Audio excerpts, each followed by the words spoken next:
स्वरूप चैतन्य जी महाराज, ऋषिकेश से। राधे राधे महाराज जी।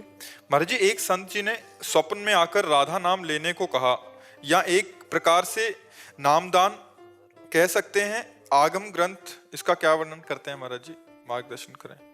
अगर विश्वास कर लिया जाए तो भगवान ही संत के रूप में आकर के हमें सतमार्ग प्रशस्त करने के लिए वो नाम देते हैं।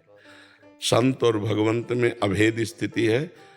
हम तो गए नहीं, हम तो चाह नहीं की, और वो हमारे स्वप्न में आकर यदि कहते हैं कि नाम जप करो, तो मुझे भगवद आदेश मान करके चल देना चाहिए। ये मान लेना चाहिए कि भगवान इस संत के वेश में आकर मुझे ये सतमार्ग दे रहे हैं, मान लेना चाहिए। विश्वास दृढ़ कर लेना चाहिए। कितने ऐसे सिद्ध संत हुए जिनको स्वप्न में मंत्रोपदेश हुआ है, तो ये नामदान तो भगवान के द्वारा ही दिया हुआ है, ऐसा मानना चाहिए। सपने में उनसे बात किया तो मैं बोला मैं जगदम्बा भगवती का उपासक है। बोले जगदम्बा राधा में क्या अंतर है, दोनों तो एक ही है। बिल्कुल ठीक है। इसलिए महाराज जी लोग संत प्रयागराज में जाते हैं गंगा यमुना सरस्वती का स्नान करने में। ऋषिकेश में रखे गंगा जी की डुबकी लगाई या यमुना की, बरस सरस्वती आपके मुख से निकल जाए। चरण में आज बसंत पंचमी के दिन ही आया है। कह रहे थे आप कल आओ, लेकिन बोला आज ही मुझे महाराज जी के दर्शन करने। तो इसलिए आपकी कृपा ये हो जाएगी कि आपके मुखारविंद से 3 बार राधा नाम कहूंगा तो राधा राधा राधा आप स्वीकार करो। खूब मंगलमय भगवान की प्रेममयी यात्रा है जी। वासना भी सताती, लेकिन जब कभी ऐसा होता तो आपका स्वरूप सामने आता है, मन में शांति आती। देखो, हम तुम्हें वासना नष्ट करने की एक कला बताते हैं। जब वासना आती है तो मन में आती है। आप उसके जानकार हैं, आप उसके दृष्टा हैं, आप में कभी वासना नहीं आती।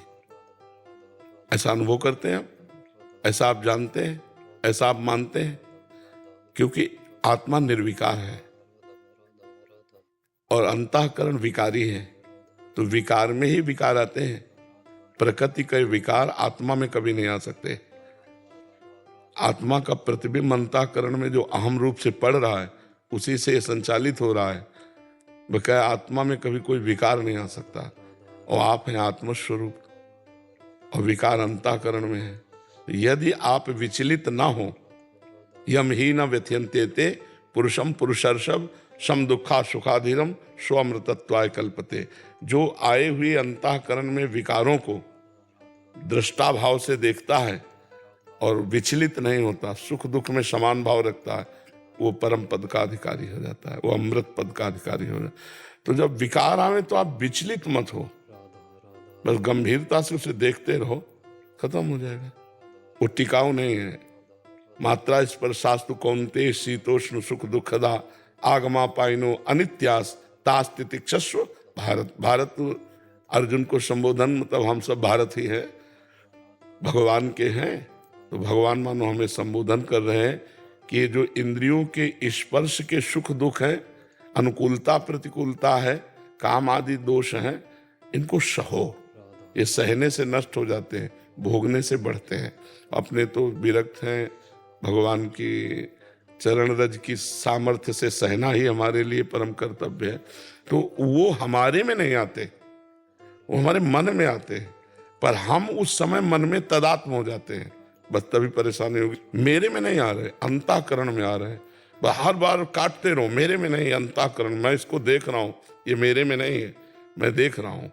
बस सह जाओ, चुप शांत, कोई क्रिया मत करो, शांत हो जाएगा। धीरे धीरे निर्वास। ये हमें पढ़ के नहीं, ये हमें गंगा जी ने ज्ञान प्रदान किया। गंगा किनारे 20 वर्ष है, बिल्कुल गंगा जी में ही, बस रेती में ही, आसपास जो यहाँ से भोजन मिल जाए, और हरिद्वार से लेकर के विश्वनाथ, काशी विश्वनाथ। आपने कहा रेती खाए, वो बात सुनकर तो हृदय में तो आप कोई विश्वास नहीं बनेगा, कोई विश्वास नहीं। इतनी व्याकुलता हूं कि जब कुछ राय नहीं गया, वैसे उठाए, छोटे छोटे शंख के टुकड़े होते हैं ना, वो सीपी आदि के, उनको बीन के अलग किया कि आंतों में न लग जाए, और ऐसे गंगा जल से 3-4 मुट्ठी पेट में ऐसे। तब एक हमको संत ने डांटा कि तुम्हारी आंतें कोई लोहे की थोड़ी हैं जो तुम बालू खा रहे हो।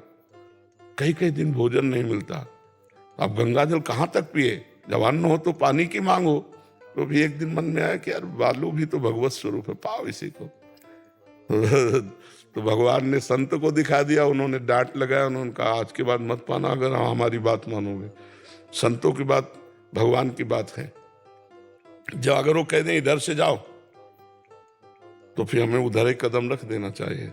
साधुते होए न कारज हानि, जो संतों की आज्ञा, नहीं नहीं इधर तो हो सकता है कांटा पड़े हो, तो अब जिधर जाओगे चाहे फूल पड़े हो तुम्हारे लिए कांटे का काम करेंगे।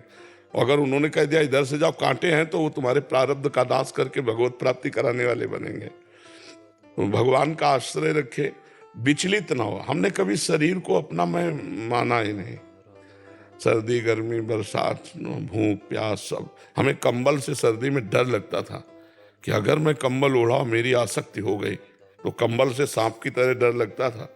अपना अचला उतारा, उसी को ओढ़ लिया और रात्रि पार किए। से पूरी सर्दी हो गई इसी बनियान से। अभी जैसे पूरी सर्दी हो गई, बस इतना ही, जितना गर्मी में पहनते हैं उतने से ही है। यही हमारी पोशाक है, गर्मी की भी यही है, बरसात की भी, और यही है सर्दी की भी। भगवान के बल से जैसी एक रहनी में जैसे हो, आगे वो जाने, उन्हीं का बल काम करता है।